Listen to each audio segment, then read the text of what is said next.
नमस्कार दोस्तों, आपका स्वागत है हमारे चैनल हिंदी साहित्य अड्डा पर। आप हमारे चैनल पर नए हैं तो चैनल को लाइक, शेयर और सब्सक्राइब करना बिल्कुल न भूलें। आज मैं पढ़ रहा हूँ ईदगाह कहानी का सारांश। प्रेमचंद द्वारा रचित ईदगाह कहानी एक ऐसा रत्न है जो हिंदी साहित्य के आकाश में चमकता रहता है। प्रेमचंद की कहानियों की कथा वस्तु आमतौर पर साधारण दिखाई देने वाले घटना प्रसंगों से ली गई होती है। प्रेमचंद इन साधारण घटना प्रसंगों की बुनावट में अपने विशिष्ट ब्योरों और चरित्रों के खास अंकन से कहानी को असाधारण बना देते हैं। ईदगाह उनकी कहानी कला का प्रतिनिधि उदाहरण है। यह कहानी मात्र एक कहानी नहीं बल्कि एक भावनात्मक यात्रा है जो पाठक के दिल को छू लेती है। कहानी का नायक हामिद एक अनाथ बच्चा है जिसकी दुनिया बहुत सीमित है। उसके लिए ईद का मेला एक ऐसा उत्सव है जो उसके जीवन में एक नई उम्मीद जगाता है। हामिद की सादगी और मासूमियत ही इस कहानी की जान है। वह मेले में खिलौने खरीदने की बजाय अपनी दादी के लिए एक चिमटा खरीदता है। यह निर्णय उसकी परिपक्वता और दयालुता का प्रतीक है। हामिद के इस छोटे से कृत्य में प्रेमचंद ने मानवीय मूल्यों को बहुत खूबसूरती से उजागर किया है।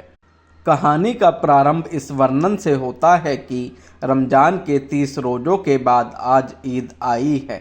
ईद का दिन हर कहीं खुशियों की सौगात लाया है। गांव में अत्यंत चहल पहल बनी हुई है। लोग नहा धोकर तैयार हो रहे हैं ताकि शहर के ईदगाह में जाएं और नमाज के साथ ईद के मेले का आनंद भी ले सकें। सभी बच्चे ईद के मेले पर खर्च के लिए घर परिवार के सामर्थ्य के अनुसार पैसे प्राप्त करते हैं। यहीं हामिद का जिक्र आता है जिसके पिता का पिछले साल हैजे के कारण निधन हो गया था और इसी सदमे से उसकी माँ भी चल बसी। अब उसकी बूढ़ी दादी अमीना किसी तरह उसका पालन पोषण कर रही है। ईद के कारण दादी परेशान है कि घर में पैसा बिल्कुल नहीं है और आज सेवइयाँ बनानी होगी। बच्चा मेले में जाने की जिद किए है तो उसके हाथ में भी कुछ पैसे देने होंगे। फिर ईद की बख्शिश मांगने धोबन, नाइन, महतारिन इत्यादि आएंगी तो सबको कुछ न कुछ देना होगा। बहरहाल हामिद को वह 3 पैसे देती है और वह गांव के दूसरे बच्चों के साथ ईदगाह के लिए निकलता है। हामिद के पाँव में जूते नहीं हैं, सिर पर एक पुरानी धुरानी टोपी है जिसका गोटा काला पड़ गया है, फिर भी वह प्रसन्न है। वे लोग उछलते कूदते शहर के दामन तक आ पहुँचे। सड़क के दोनों ओर बनी 4 दीवारी में अमीरों के बागों के पेड़ों को कंकड़ पत्थर मार खुश होते बच्चे आगे बढ़ते रहें। ऊंची ऊंची इमारतों, अदालत, कॉलेज, क्लब आदि पर अपनी अपनी राय प्रकट करते हुए महमूद, मोहसिन, हामिद आदि बालक पुलिस लाइन के पास आ पहुँचे। अपनी अपनी जानकारी के अनुसार बालकों ने पुलिस पर नुक्ताचीनी की, उसे चोरों का संरक्षक बताया, रिश्वतखोर कहा और रिश्वत में मिलने वाले ढेर सारे रुपयों की बात को लेकर आश्चर्य प्रकट किया। इस प्रकार अपनी बाल मानसिकता में उछलता कूदता टीका टिप्पणियाँ करता बालकों का यह दल ईदगाह के मेले पर आ पहुँचा। वहाँ बड़ों ने सामूहिक नमाज अदा की और बच्चों ने भीड़ की सामूहिकता पर आश्चर्य प्रकट किया। कहानी के मुख्य भाग में जब नमाज के बाद सब लोग रोज़ा खोलने के लिए खाते पीते हैं, यहाँ बच्चे मिठाइयाँ और खिलौनों की दुकान पर टूट पड़े। सारे बच्चे अपनी अपनी पसंद से चीज़ें खरीदते हैं और खाते हैं। यहाँ कुछ बाल सुलभ हरकतें भी देखी जा सकती है। जब मोहसिन हामिद को रेवड़ी लेने का निमंत्रण देता है और उसे ने देकर चट से अपने मुंह में रख लेता है।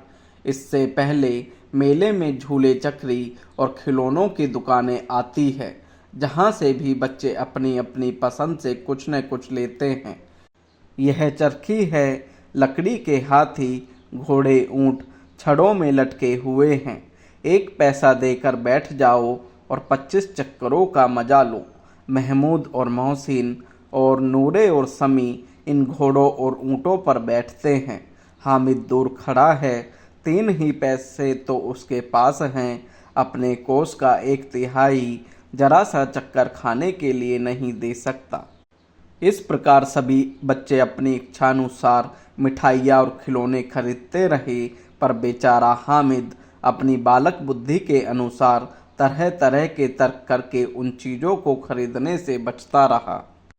मोहसिन ने भिश्ती खरीदा तो महमूद ने सिपाही, नूरे ने वकील तो सम्मी ने धोबी, पर हामिद मिट्टी के बने इन खिलौनों को टूट जाने वाले कहकर उनकी निंदा करता रहा।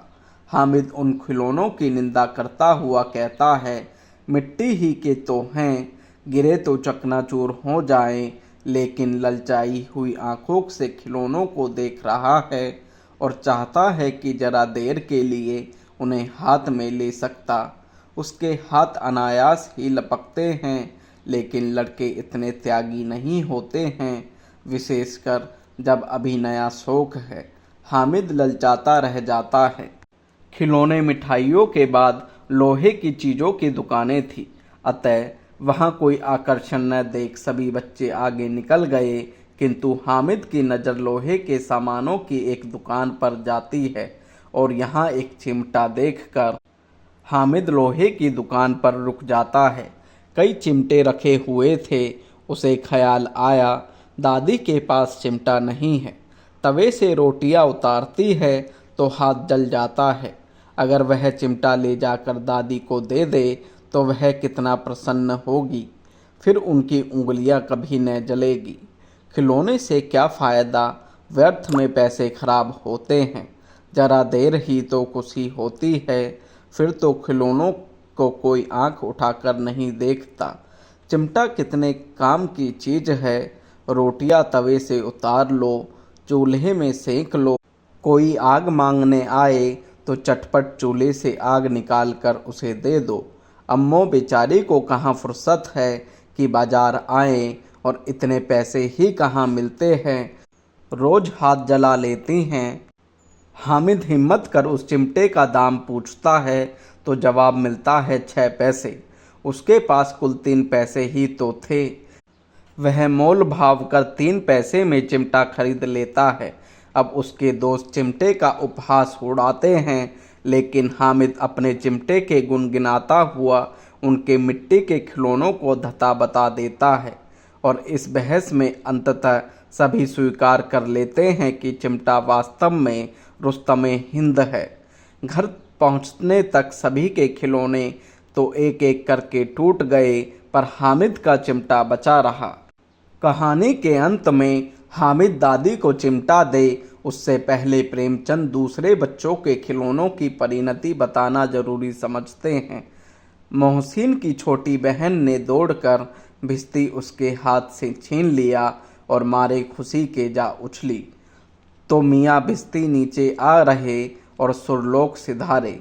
इस पर भाई बहन में मारपीट हुई, दोनों खूब रोए। उनकी अम्मा यह शोर सुनकर बिगड़ी और दोनों को ऊपर से 2-2 चांटे और लगाए। मियाँ नूरे के वकील का अंत उनके प्रतिष्ठानुकूल इससे ज़्यादा गौरवमय हुआ। वकील जमीन पर या ताक पर तो नहीं बैठ सकता, उसकी मर्यादा का विचार तो करना ही होगा। दीवार में खूंटियाँ गाड़ी, उन पर लकड़ी का एक पटरा रखा गया, पटरे पर कागज का कालीन बिछाया गया। वकील साहब राजा भोज की भांति सिंहासन पर विराजे। नूरे ने उन्हें पंखा झलना शुरू किया। अदालतों में खस की टट्टियाँ और बिजली के पंखे रहते हैं, क्या यहाँ मामूली पंखा भी न हो? मालूम नहीं, पंखे की हवा से या पंखे की चोट से वकील साहब स्वर्गलोक से मृत्युलोक में आ रहे और उनका माटी का चोला माटी में मिल गया। फिर बड़े जोर शोर से मातम हुआ और वकील साहब की अस्थि घूरे पर डाल दी गई। अब रहा महमूद का सिपाही, उसे चटपट गांव का पहरा देने का चार्ज मिल गया। लेकिन पुलिस का सिपाही कोई साधारण व्यक्ति तो नहीं जो अपने पैरों चले, वह पालकी पर चलेगा। एक टोकरी आई। उसमें कुछ लाल रंग के फटे पुराने चिथड़े बिछाए गए, जिसमें सिपाही साहब आराम से लेटे। नूरे ने यह टोकरी उठाई और अपने द्वार का चक्कर लगाने लगे। उनके दोनों छोटे भाई सिपाही की तरह छोने वाले जागते रहो पुकारते चलते हैं, मगर रात तो अंधेरी ही होनी चाहिए। महमूद को ठोकर लग जाती है, टोकरी उसके हाथ से छूटकर गिर पड़ती है और मियाँ सिपाही अपनी बंदूक लिए ज़मीन पर आ जाते हैं और उनकी एक टांग में विकार आ जाता है। अब हामिद का हाल देखिए। अमीना उसकी आवाज़ सुनते ही दौड़ी और उसे गोद में उठाकर प्यार करने लगी। सहसा उसके हाथ में चिमटा देखकर वह चौंकी। यह चिमटा कहाँ था? मैंने मोल लिया है। के पैसे में? 3 पैसे दिए। अमीना ने छाती पीट ली। यह कैसा बेसमझ लड़का है कि दोपहर हुआ, कुछ खाया न पिया, लाया क्या चिमटा? सारे मेले में तुझे और कोई चीज़ न मिली जो यह लोहे का चिमटा उठा लाया। हामिद ने अपराधी भाव से कहा, तुम्हारी उंगलियां तवे से जल जाती थी, इसलिए मैंने इसे लिया। अमीना का क्रोध तुरंत स्नेह में बदल गया, और स्नेह भी वह नहीं जो प्रगल्भ होता है और अपनी सारी कसक शब्दों में बिखेर देता है। यह मूक स्नेह था, खूब ठोस, रस और स्वाद से भरा हुआ।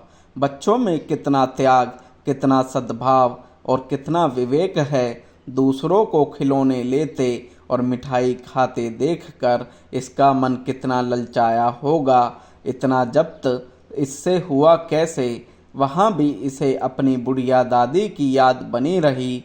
अमीना का मन गद हो गया। कहानी यहाँ समाप्त नहीं होती, अपितु प्रेमचंद एक टिप्पणी करते हैं। और अब एक बड़ी विचित्र बात हुई, हामिद के इस चिमटे से भी विचित्र।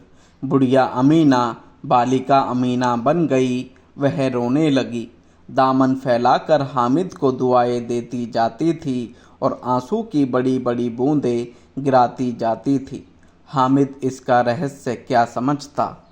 अतः प्रेमचंद द्वारा रचित ईदगाह कहानी के माध्यम से उनकी कहानी कला में अंतर्निहित गहरे मनोविज्ञान का पता चलता है, जिसके माध्यम से उन्होंने कहानी में बाल मनोविज्ञान को दर्शाया है।